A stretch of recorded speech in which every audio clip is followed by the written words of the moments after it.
In the beginning, there was only chaos, an empty void. But somehow this enormous vacancy gave birth to Gaea, the earth, to Tartarus, the great region beneath the earth, and to Eros, the shining god of love and attraction. Chaos also bore Erebus, the darkness of the netherworld, and night, the darkness over the earth. Then Erebus slept with night, who gave birth to ether, the heavenly light, and to day, the earthly light. Later, night alone produced such beings as doom, fate, death, sleep, dreams, nemesis, and a long list of other atrocities that steal upon men in darkness. Meanwhile, Gaea, without help, gave birth to Uranus, the starry sky, to the mountains, and to Pontus, the sterile sea. Uranus then became Gaea's mate and equal, for he covered her on all sides. This primordial couple, sky and earth, produced the 12 Titans, the 3 towering wheel-eyed Cyclopes, and the 3 terrible Hecatoncheires, with 50 heads and 100 arms apiece. However, Uranus proved to be a harsh husband and father.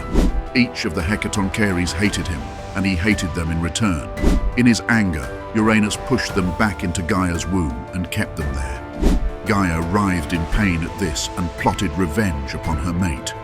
She fashioned a flint sickle and called upon her other children to avenge her. The Titans and Cyclopes recoiled in fear of their father, and only the last-born Titan, Cronus, was daring enough. That night when Uranus came to lie without Gaea, the crafty Cronus was hiding in ambush.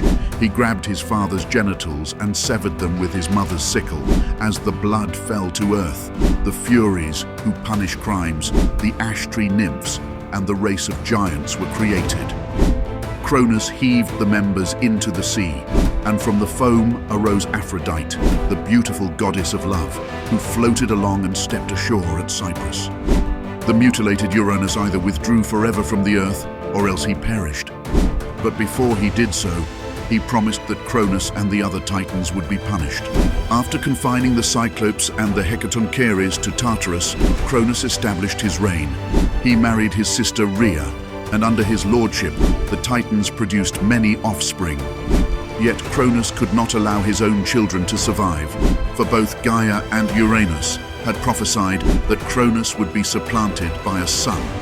When Rhea, his wife, gave birth to the gods and goddesses, Cronus swallowed Hestia, Demeter, Hera, Hades, and Poseidon shortly after each was born. Rhea was furious and took pains to save her 6th child, Zeus, from his father. She bore Zeus in secret and then gave Cronus a stone wrapped in swaddling bands to swallow instead. Attended by nymphs, Zeus grew to manhood on Crete. Cronus, meanwhile, was growing old. So Zeus sought advice on how to defeat him from the Titaness Metis, who prepared an emetic potion. Disguised as a cupbearer, Zeus gave this potion to Cronus, who vomited up Zeus's brothers and sisters, as well as the stone Rhea had given him. The gods were alive and unhurt, and together with Zeus, they triumphed over Cronus and bound him in Tartarus. Zeus then set up the stone at Parnassus, a monument to his victory over the Titan king. Zeus's triumph, however, was far from secure. The other Titans, with the exception of Prometheus and Oceanus, rebelled under these upstart gods. For 10 years the fighting lasted, a cosmos-shaking battle in which the elements of nature raged without check.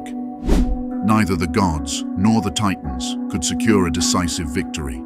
But then Zeus went down to Tartarus and released the Cyclopes and the 100-handed monsters. The Cyclopes awarded Zeus their weapons of thunder and lightning, and the Hecatoncheires pelted the Titans with boulders. And at last, the Titans were defeated. Zeus imprisoned them in Tartarus, and he condemned the rebel Atlas to stand forever at the edge of the world and bear the heavens on his shoulders. Gaea was enraged at the downfall of her children, the Titans, and through her union with Tartarus, she gave birth to one last monster, Typhoeus, a dragon with 100 heads that never rested. Terrified, most of the gods fled, but Zeus was captured and confined. Released by Hermes, Zeus finally destroyed the dragon by hurling lightning at it again and again. and by burying it under Etna in Sicily. There was one more attempt to dislodge Zeus and the other Olympians from their mastery of the world. The giants, who had sprouted from Uranus's blood, were dissatisfied, so they laid siege to Olympus by piling mountain upon mountain in an attempt to scale it.